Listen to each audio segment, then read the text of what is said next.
There has been a civil war going on amongst the Dolphins nation for probably about the past 6 years, certainly the past couple of years in regards to Tua Tagovailoa. What is he? Where's he going? Is he a franchise quarterback? Should he get paid? And does he need to be benched? Well, we are finally seem to have reached the end of that road. Omar Kelly here with Dolphins in Depth. Joining me is Isaiah Smalls, Miami Herald beat reporter.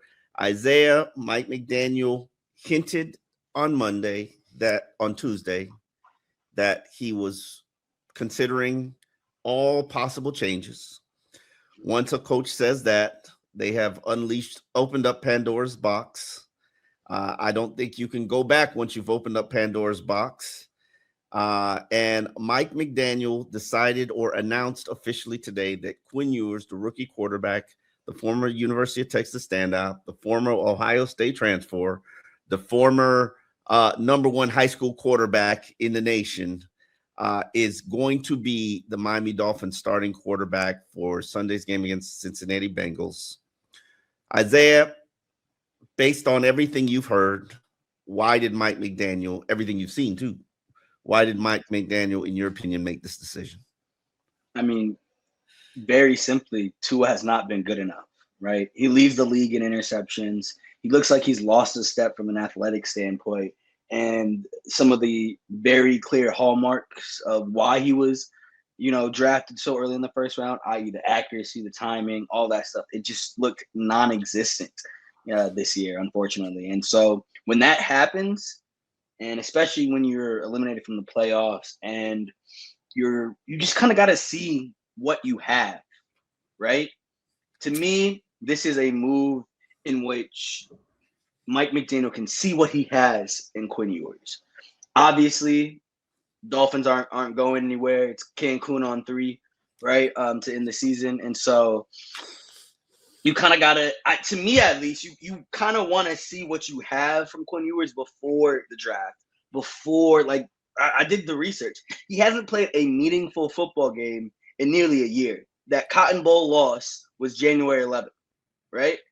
That was the last time he played meaningful football. The preseason wasn't really that. I'm sure those exhibition games were meaningful football because he was trying to make a 53-man roster. I hear you. Sure. But okay, sure. But did that game really count for anything? Is that record like at the end of the day? Do you know the Dolphins' record? Yeah, it counts for something. No.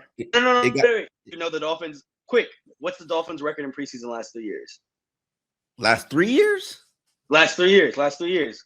Come on. I don't know. You're right. I don't know. You don't know. Right. Okay. So it's not meaningful football. Right. So, and I understand what you're saying. Like he was going to make a roster. So it mattered from that standpoint. But in the grand scheme of things, I can't even tell you. I knew he threw 2 touchdowns to Theo Weiss in that game. I couldn't tell you much about that. And I was there. Right. So again, this is the first time he's played meaningful football in 339 days, right? It's nearly 340 days, right? So to me, you have to see what you have in him before you go into April, before you have to start evaluating guys in the Senior Bowl and during the East-West Shrine Bowl. You got to see what you have in Quinn Ewers. So, I think this decision was made for a number of factors. Outside of, yes, Tua had been struggling. But let me ask you this. There's a drastically different contrast from the Tua we saw in Atlanta and the Tua we saw in Buffalo. Well, not really the Tua we saw in Buffalo compared to when we started in Washington. I think it was Spain, Madrid, where I noticed, like, what is this? And we started talking about it on the podcast, and there was just a very noticeable, drastic decline in his play, his performance. As I said to you, I think I said to you the last podcast, I after the game, I talked to, because when you have a nationally televised game, a lot of people are watching. The nation's watching, and keep in mind, I think that impacts Steve Ross a little bit more than, because notice most of the big decisions this year have come after nationally televised game. He's embarrassed. Well, Um, apparently, Stephen Ross had nothing to do with this decision, according to Coach Mike McDaniel. I will address that later, and Yeah. that is truthfully Steve's consistent nature. Because I will say, if Steve Ross actually did what he wanted to do half the time, this franchise might be better off.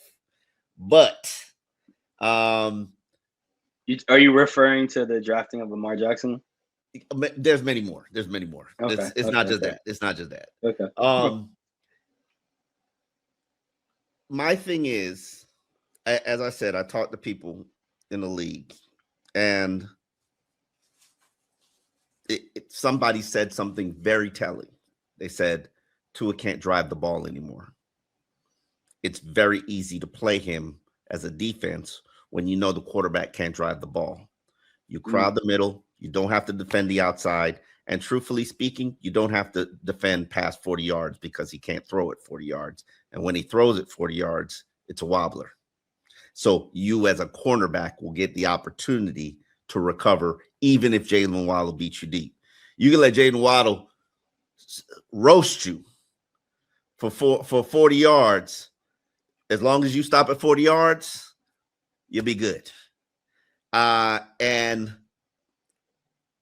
when he said that, I was like, and I have this feeling, cannot confirm it, but it makes more sense than any of Mike McDaniel's explanations. I have a feeling they didn't run the no-huddle offense because they could not expose the fact that Tua can't throw. And it's very hard to come to terms and say those things out loud. Mm-hmm. He can throw, he just can't throw. You understand what I'm saying? He can toss the ball, but he can't really. He can toss the ball, but he can't throw. He can't throw. Well, that's fair. Yeah, I mean, look, I know we mentioned it on I think yesterday's podcast, but that throw he had to Jalen Waddle, the minute it left his hands, I said, "Oh, good Lord, that might be picked." Yeah, I mean, the wind could have taken it. I don't care, man. That joint was like this, man. I know. I saw it. I was like, yo. And the funny thing is, I counted the yards too, and it was 25. It was 25. And like I had to know how far was the throw on that. You throwing 25 yards, and it's like this. That doesn't. And it's crazy because I heard Mike Florio say this the other day, and I usually don't listen to a lot of the commentators because they don't watch this team day in and day out. But he said that Tua Tagovailoa has a few plays that aren't very becoming of an NFL starter. It makes you wonder why he's in the NFL. And I didn't like that. I did not agree with that. I heard it too. Agree with that. I didn't agree with it. But that play in particular, no, you can't throw 25 yards as an we are getting there. I did not like it. I didn't think it was fair. I didn't think it was accurate. I know Mike. I felt like texting him. However, what we're seeing the last couple of weeks, it can't be argued a little bit. And when today we got the opportunity not only to talk to Quinn Ewers, you'll share a lot of what he said today after being announced as starter, but we also got a chance to talk to Tua Tagovailoa. And Tua for 3 minutes didn't duck any questions. However, he was asked one very specific question about whether or not the hip has been a factor in his decline or his performance, and he said no. Yeah, very, very. No elaboration. Yeah, no conversation. Yeah, very emphatically. I mean, he was curt the entire time. You know, just to play devil's advocate, he was pretty curt the entire time. I mean, we asked you about being fired. We asked you. I agree. We asked you about a divorce with a franchise. You getting divorced? Your relationship is over. I agree with you. I think how if you got dumped, you want me interviewing you? No, Isaiah, and look, really, what caused her to leave you, Isaiah? I hear you. I'm in the same boat as you because I tweeted out something yesterday. Yeah, and I got killed on it. I got called everything but a child of God when I said, like, I kind of feel bad for the kid because the very dream that he had is being, because to me this has nothing to do with money, right? My feelings towards him, like, and we've talked about this offline. I have my own issues with Tua, but like I like just in this moment when it's very clear that you're heading for a divorce, I feel bad for the kid because he tried to do something and it didn't go He his did way, it. right? He did it. He did He it. did it. He He got a did Pro it. Bowl out of it. He He wasn't did it in for enough at a where very high level for 3 years. His I agree. body is now betraying him. I agree. I 100% agree. And that's what I felt bad for. The fact that like that mentally he still might be able to do this and probably can do this, right? But just physically it seems like he cannot. And everyone was like, "Oh, well, he has 212 million or blah blah blah." They kept mentioning the contract. And I'm like, No, "The no, no. contract's irrelevant. The Yeah. contract's irrelevant. The contract is for I what think he he's did going to walk prior." away with 142 million, which is a lot of money. Yeah. A It's lot a of money. lot of money. Like And I it's get that. generational Yes. wealth. But this is not about money for Tua. This is It's about not. his dream dying. And Exactly. I, Exactly. and Thank that's you. part. I agree with you from this standpoint. Um, People who are celebrating this, there has always been a civil war amongst Dolphin fans Yeah. about this Yeah. situation, and Tua, even worse than there was with Ryan Tannehill and Chad Henne and whatnot. Yeah. And part of it is because Tua had such a national appeal, has such a huge following, but even Alabama fans now can't watch this Yeah. and act like this is the same quarterback. And Yeah. Tua has acknowledged all season, like, do not look the same that I used to look. And I personally believe his head is writing checks that his arm and body cannot cash. Mm. And it's sad to watch. And for me, it honestly started in Washington. I noticed it in Washington. I was like, what is going on here? And they are very adamant in saying that it's not an injury. And I believe them because not one time has he been on the injury report. But Tyreek does that all the time. Tyreek is always injured, and Tyreek is never on the injury report because you have to go to the training room to actually be on the injury report. And it's very and it could be a competitive advantage to basically not put the quarterback on the injury report or have the quarterback go get treated for things outside the facility and hide what's going on. But there's no other way to explain this drastic decline in athletic ability and arm. Arm was never good. Arm was never good. No. But it was serviceable. It was serviceable. Baseline. It was adequate. And right now we are looking at something that is Peyton Manning-esque final year. Oh, that was bad. You remember that? You remember that? Oh my God, yes. That was bad. That was so bad. And that's what it reminds me of. And I didn't think about this until I was told it. I'm like, sir, you can lose it. He cannot drive or push the ball. If he needs to fire it in, it's not going in. Yeah. You can't play quarterback in the NFL like that, which is why the Dolphins made a change. Now, let me ask you this question. Quinn Ewers has been the backup quarterback for the Miami Dolphins for all but one game this season. After that one game, which was the Cleveland Browns game, there was a week-long competition, 3 practices, and after those 3 practices, Mike McDaniel announced that Zach Wilson was going to be the backup quarterback for the rest of the season. Not we will continue to have competition. Not we'll continue to explore each week. Every guy's going to earn opportunity. Blah blah blah blah blah. No, close the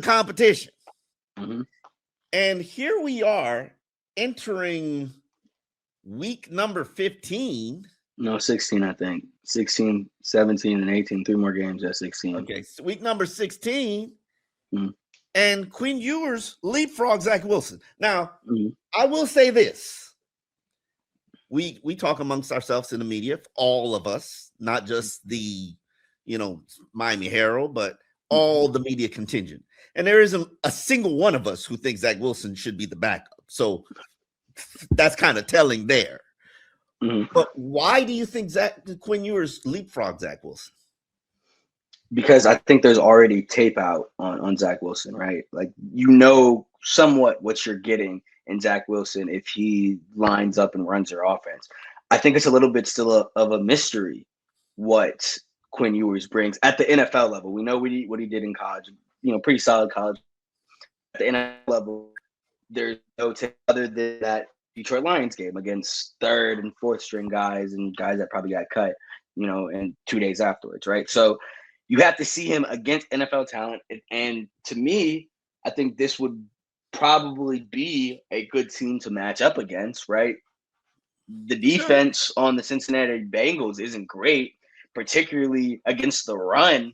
They're really bad. So, look, I'm not saying that it's going to be easy by no stretch of the imagination. He's going from not taking a first team rep to now playing the first team, right? So that transition is going to be difficult. And I wrote that in my Quinn Ewers story today, which is why, when I talk to a guy like Bradley Chubb, when I talk to a guy like Abram Brewer, my question is, what are you doing to help him? And they simply said, we have to build up his confidence, right? I mean, he's had flashes. Bradley Chubb was very made a little joke that he kind of hate that the linebackers kind of hate. He's been giving the linebackers hell, whatever. Yeah. Sidearm passes, no look passes, and I could believe it because he has a little bit of that. When it comes to arm angle, that's one thing that I think stood out about him. Like, he can get the ball there in a variety of different ways. So from that standpoint, okay, cool. Like, I'm interested to see what it looks like. But it's not going to be easy. Again, you're playing with guys you've never thrown with before, for real. And now you have to throw a pass to Darren Waller. That's what I'm saying. He probably hasn't. We asked him straight up today, like, did you, have you had any first team reps? And he said no. And you kind of got to believe him. No, I haven't. No. And today, when you would think he would have some. I mean, it was just a walkthrough today. So you can't necessarily, and I had to note that on my story. Like, it's a walkthrough. Like, he probably got first team reps, but it was during a walkthrough. Like, you can't, that's not live. So I see all that. And people don't realize he's a scout team quarterback. He gets the defense prepared for each week's opponent. He's not running the Dolphins playbook. So bingo. And I will say this. Go ahead. This to me was the right approach to do because, one, you couldn't continue to play with Tua. Like, too much film was out. Like, teams at this point, you could bring a house because Tua can't throw it. Like, actually, in fact, you did not need to do that because all 15 of his interceptions have been against zone coverage. And Marcel looked it up today. Marcel Louis-Jacques from ESPN, great reporter. He looked it up today. I think of his 33 dropbacks, 27 times they only brought 4. And they were still getting pressure on him, which means you don't need to really blitz him. You can just, Imagine if they did blitz him. Now, it had to be done. Yes. What does this mean moving forward? Even to acknowledge, I have no idea. I'm not in control. We don't even know who's running the Miami Dolphins. But there is an injury guarantee if he gets hurt. And the Dolphins made him the number 3 quarterback. He's not the backup. He's the number 3 quarterback, which means he can only enter the game when both of the first 2 quarterbacks get injured. So they're clearly trying to prevent him from hitting that injury guarantee to ship him, shop him, release him.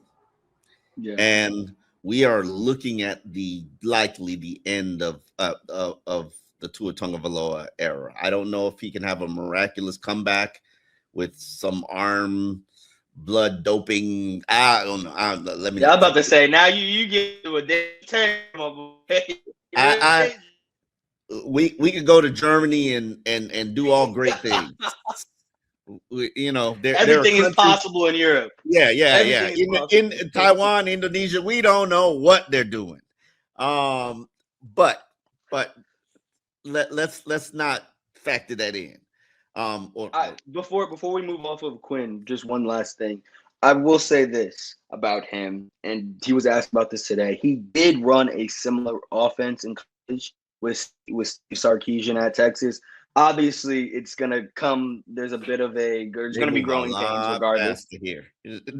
Oh, of course, it's the NFL. They move a lot faster, but he has some base level experience in a similar offense, something that I don't think many quarterbacks actually had. Like when Snoop Huntley came here, right, last year, right? Like you could tell that, like, yeah, you've never ran anything like this before. As Tyreek says, he was raw dog in the offense. Yeah, exactly. So from that standpoint, they at Texas, they run a lot of motions. There is a lot of eye candy. They try to manipulate the defense that way. Dolphins are done. I'm not saying that it will help him. Dolphins are done running that motion and eye candy because they don't have receivers that can run motion and eye candy. Let's be real about it. Like it's gotten very basic because it had to get very basic. Now, but best of luck to Quinn. Yes. When a rookie starts, what opposing defensive coordinators say? We're gonna throw the kitchen sink at him, and Quinn is gonna have the kitchen sink thrown at him, and we shall see. He's being thrown into the deep end. We shall see if he sinks or swims. I want to point this out that in 2020, Tua Tagovailoa, I think he became the starter in Game 7 against the number 1 defense, the Los Angeles Rams at home, and he actually won the game. Yeah, Aaron Donald, who got him one good time, and he was not prepared, not popular, but just handed a team. It's very ironic that he's losing a team in the exact same fashion. But I need that in column form. Come Sunday.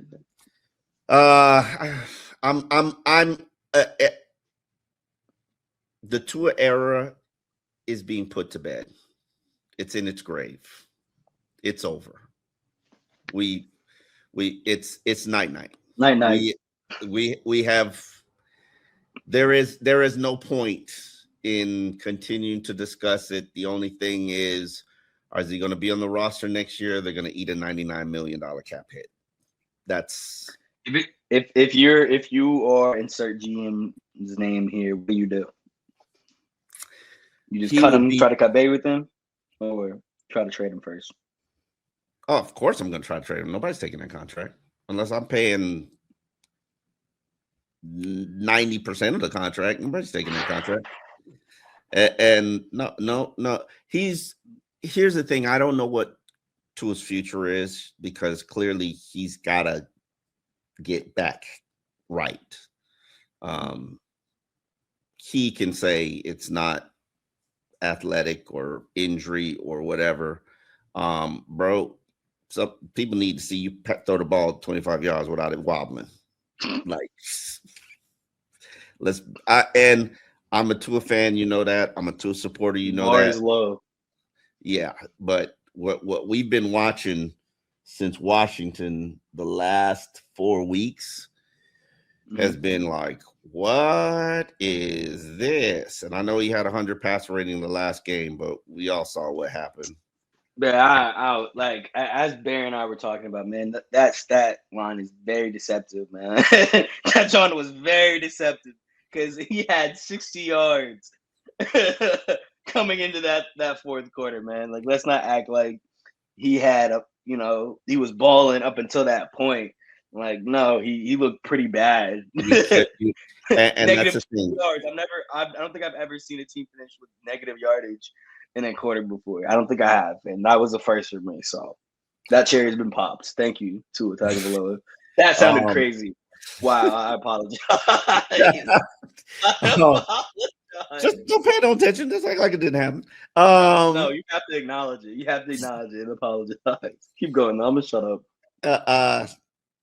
But Quinn Ewers is going to start.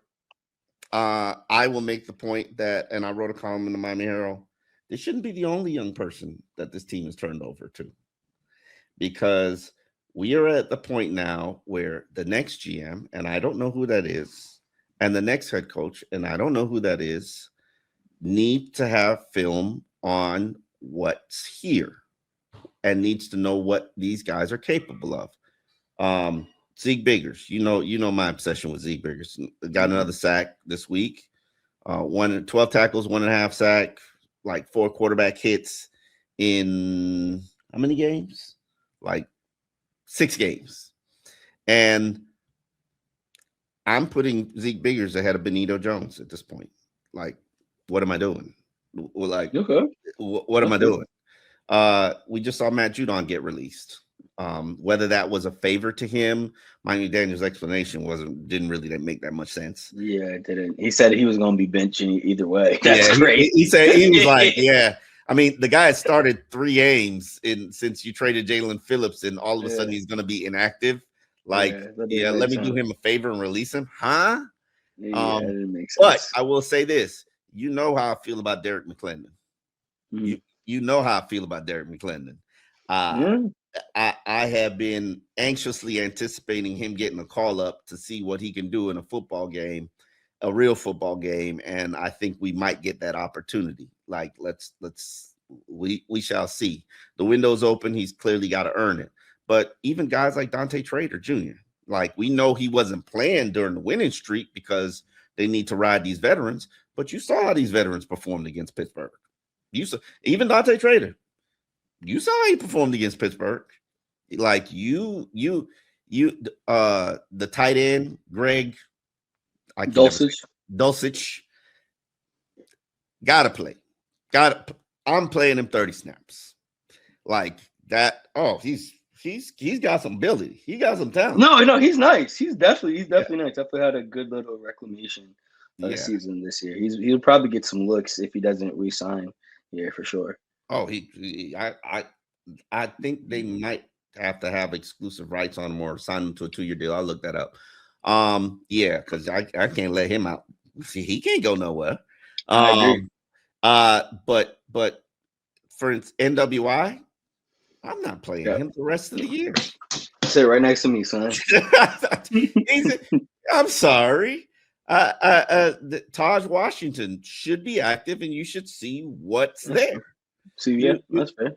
You know, what are we doing here? Like, I know we're still trying to win games, and I totally support that, because as somebody who's been behind the tank for Tua era, I've learned encouraging winning is not the right formula, and it's like a toxic. Encouraging losing. Yeah, encouraging losing is not the right formula, and it's toxic. It's toxic behavior. So I don't want to do that again. I don't want to ever support that again. But I need to know what these young guys have. Even Ollie Gordon and Jalen Wright. I know Devon Achane is that dude. I already know that. Devon's having but the season. I hear you, but I think you have to. I think it's a delicate line to walk, right? Because you still want to give the illusion that you're trying to win, right? Mm-hmm. But you can't just sit Devon Achane. Like, what are we I didn't say sit Devon Achane. I said get some reps. Like, before Devon Achane became the workhorse, he shared the backfield. Maybe in the final 3 games, we need to go back to sharing the backfield. And truthfully speaking, if I'm Devon Achane, I am trying to get to the offseason healthy, sir. At this point, I've already had a Pro Bowl season. I'm already probably staring down a $25 million guaranteed contract. I'm just trying to get to it. Like, you think I want to suffer?